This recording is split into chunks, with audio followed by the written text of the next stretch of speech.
santrinya, terus dipegang airnya, terus dipeganglah kepala Faiz. Faiz itu sampai ketakutan sampai duduk di pangkuan saya. Nggak ada ngubungin Mbak Tidak Sani? ada minta maaf, tidak ada menghubungi kita perihal ini. Kita sempat mau pada saat beliau ada di Jakarta kan sempat masuk di podcast Kodensu. Terus Nah, subhanallah, saya atas nama pribadi Samsudin memohon maaf untuk semua masyarakat Indonesia atas kegaduhan yang terjadi karena permasalahan. Assalamualaikum warahmatullahi wabarakatuh. Bismillahi Allahu Akbar. La haula wa la quwata illa billahil aliyil azim. Alhamdulillah, alhamdulillah, summa alhamdulillah. Pertama-tama saya bersyukur kepada Allah bahwa kita dipertemukan kembali melalui channel Abdul Mujib Petani YouTube. Mudah-mudahan kita semua, Anda yang menonton channel ini, Anda yang like, share, subscribe, dan bunyikan lonceng, keikhlasan Anda itu akan dinilai Allah sebagai ibadah. Karena sebaik apapun ibadah tanpa keikhlasan, nilainya akan nol. Sedangkan perbuatan apapun yang diikhlaskan berdasarkan cintanya kepada Allah, kemudian memperhatikan makhluknya Allah, maka itu termasuk ibadah. Dan ibadah yang semacam ini ibadah yang disukai oleh Allah karena ikhlas. Walaupun macul, walaupun duduk sumur, walaupun jual bakso, walaupun ngojek, tapi kalau itu diikhlaskan hanya mencari ridha Allah, maka itu akan bernilai ibadah. Sahabat-sahabat sekalian, di sore hari ini saya alhamdulillah sudah merasa lega, tapi baru setengah lega. Ya, baru setengah lega karena yang saya tonton kemarin di Udin yang meminta maaf atau klarifikasi kepada masyarakat seluruhnya melalui channelnya, tapi itu belum sampai pada detail dan pertanggungjawaban atas apa yang dia lakukan selama ini kepada korban-korbannya. Saya tidak menutup kemungkinan dari sekian banyak korban itu ada yang jodoh ya. Jodoh itu apa? Mandi berarti kalau berobat ke Diudin itu berarti sembuh ya. Ya, alhamdulillah beberapa testimoni juga ada orang yang sembuh. Tapi yang tidak sembuh dan menggunakan trik-trik, apalagi kalau ada kepala yang mengeluarkan asap, kemudian ada perut yang digosok malah rusak, ada yang wajah itu kena air keras, kemudian malah kena 10 juta nggak ada apa-apanya, tetap aja. Tapi uang sudah masuk ke Diudin. Lah pertanggungjawaban semacam ini belum diungkap di dalam permintaan maaf itu. Permintaan maaf yang kemarin itu seolah-olah hanya lemes-lemes lambe atau sekedar menutupi kesalahannya, tapi tidak mau membuka kesalahan secara keseluruhan. Padahal banyak sekali orang yang dirugikan, yang habisnya sampai puluhan juta atau mungkin ya jutaan, kemudian ternyata tidak sembuh.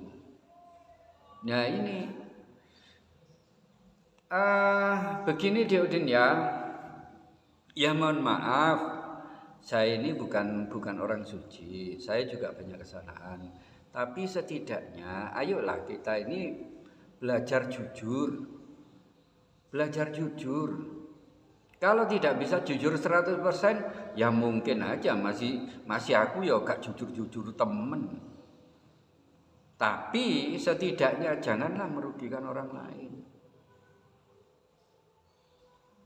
Tolong Diudin ya, pertanggungjawabkan itu. Kamu mesti ingat kisah-kisah di zaman Rasulullah.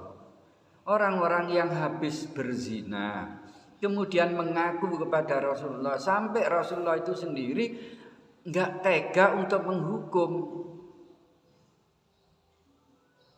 Terus apa yang dilakukan oleh orang yang mengaku itu? Memaksa Rasulullah agar menghukum dengan hukuman rajam. Tapi Rasulullah ingin menolak. Maunya Rasulullah, ya sudahlah, kamu setelah berdosa bertobat saja kepada Allah, selesai, nggak usah minta ke saya. Kalau saya sebagai hakim maka saya putuskan. Kalau kamu berbuat zina maka diputuskan untuk rajam. Tapi apa kata orang itu yang mengaku? Dia bertujuan agar dihukum di dunia yang nantinya dia tidak dihukum lagi di akhirat. Itu hanya 1 kali saja dia berzina. Takutnya setengah mati. Lah Dek Udin berapa kali, Dek? Berapa kali? Cobalah buka hati nuranimu. Berapa kali? Terus berapa juta, berapa puluh juta atau berapa ratus juta kamu sampai bisa membangun padepokan yang sedemikian wah, dengan fasilitas yang begitu wah juga. Nggak mungkin itu menghabiskan uang sekedar ratusan juta, mungkin sudah miliaran. Ini masalahnya, kita hidup kemudian mati, nanti di akhirat dipertanyakan perbuatan kita. Kalau di dalam kubur pertanyaan mungkar nakir itu sekitar iman, man rabbuka wa man kiblatuka wa man nabiyuka, itu wa man imamuka wa man sohibika wa man abuka, sekitar itu. Tapi di akhirat nanti perbuatannya itu diwujudkan. Apa yang ada di dunia itu dipertanggungjawabkan di akhirat. Ayolah Diudin, kamu masih muda. Seandainya kamu segera bertobat kepada Allah, kemudian kamu kembalikan lagi sambil minta maaf kepada korban-korbanmu. Apa susahnya sih? Kalaupun seandainya uang itu sudah terpakai untuk membangun padepokanmu, ya kamu janji aja. Atau kamu cicil atau bagaimana. Pokoknya biar orang itu bisa berobat di tempat lain gitu loh. Kan kasihan mereka itu. Ada yang tukang ojek dari Depok, kemudian lihat YouTube-mu, dia kemudian tertarik untuk berobat di tempatmu, tapi ternyata hasilnya, ya Allah, Diudin, kok tego gue Diudin. Sudahlah, sekarang gini aja Diudin, kalau kamu memang orang baik, maka akuilah keburukanmu, akui kesalahanmu. Kemudian orang-orang yang pernah kamu zolimi itu suruh datang ke tempatmu lagi. Mungkin dengan kalau ada catatan, ada kwitansi dan sebagainya, suruh tunjukkan secara nyata, real. Biar nggak abal-abal. Nanti ngaku-ngaku orang pernah berobat habis sekian-sekian juga. Tapi itu abal-abal, memanfaatkan situasi kamu yang lagi tersudut, sekarang lebih disudutkan lagi kan juga nggak enak yang semacam itu. Tapi setidaknya Diudin, kalau kamu sudah ya Allah ya apa ya,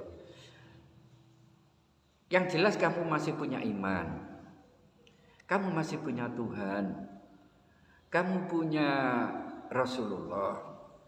Masa kamu gak malu sih kepada Allah?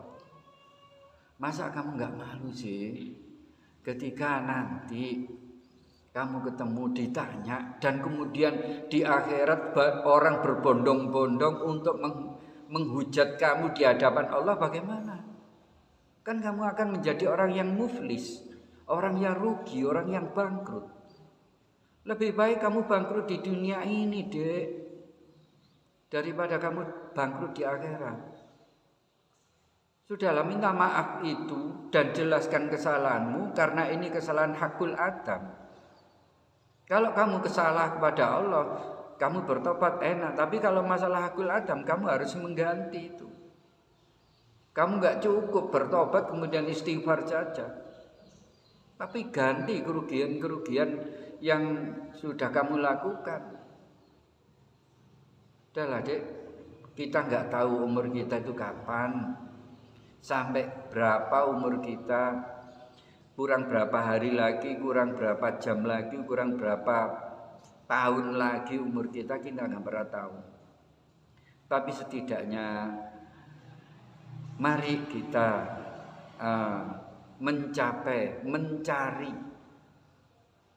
husnul khotimah. Kemudian kita bertobat, banyak istighfar, mengganti apa-apa yang sudah kita perbuat, kita kembalikan kepada orang yang berhak. Barulah kita islah, berbuat baik sebanyak-banyaknya. Yang dulu pernah berbuat jelek, ya sekarang diwalik menjadi perbuatan yang baik. Apa susahnya sih? Jangan, kira-kira begitu saja di dunia. Saya juga mohon maaf, tapi saya ngeman sampean di Udin. Sungguh saya ngeman. Sebelum kita menghadap Allah dan diadili, lebih baik kita sekarang membuka diri untuk bertobat dengan taubatan nasuha, mengembalikan hak-hak orang yang pernah kita ambil secara paksa, secara dolim. Sekian, wassalamualaikum warahmatullahi wabarakatuh.